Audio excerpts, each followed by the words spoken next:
I'm Alex Villarreal with the VOA Special English Technology Report.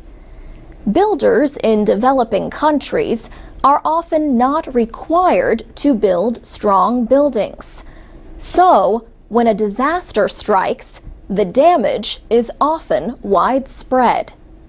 Yet Japan is one of the most developed countries in the world.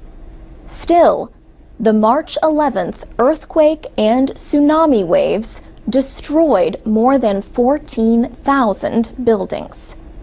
Brady Cox is an assistant professor of civil engineering at the University of Arkansas. He is also an earthquake expert with an organization called Geotechnical Extreme Events Reconnaissance, or GEAR. The group studies major disasters. Professor Cox says Japan has one of the best building code systems in the world. However, he says, this earthquake was huge, one of the top 5 earthquakes in recorded history. So anytime there is an earthquake that large, there is going to be damage. The quake measured magnitude 9. He says one thing many people don't understand is that building codes are meant to prevent loss of life in earthquakes. That doesn't mean that the buildings won't have major damage. Mr. Cox says Japan has invested a lot in seismic research and design since a magnitude 7.5 earthquake in Niigata in 1964. That same year, a 9.2 quake shook the American state of Alaska.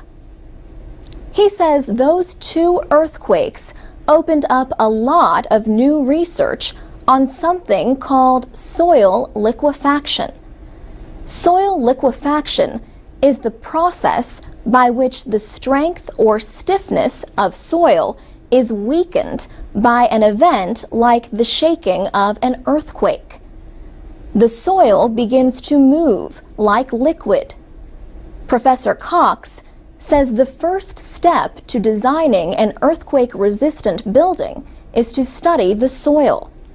Then, the structural engineers take that information and decide the details of the construction, such as, is this going to be a steel structure?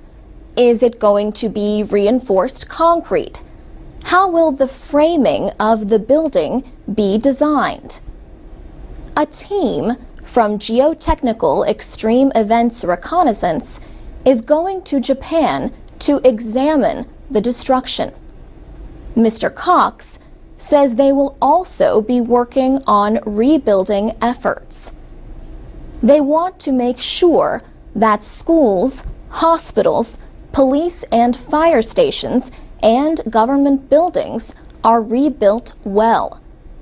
Mr. Cox and other members of GEAR went to Haiti after the powerful earthquake last year and continue to work with Haitian officials. For VOA Special English, I'm Alex Villarreal.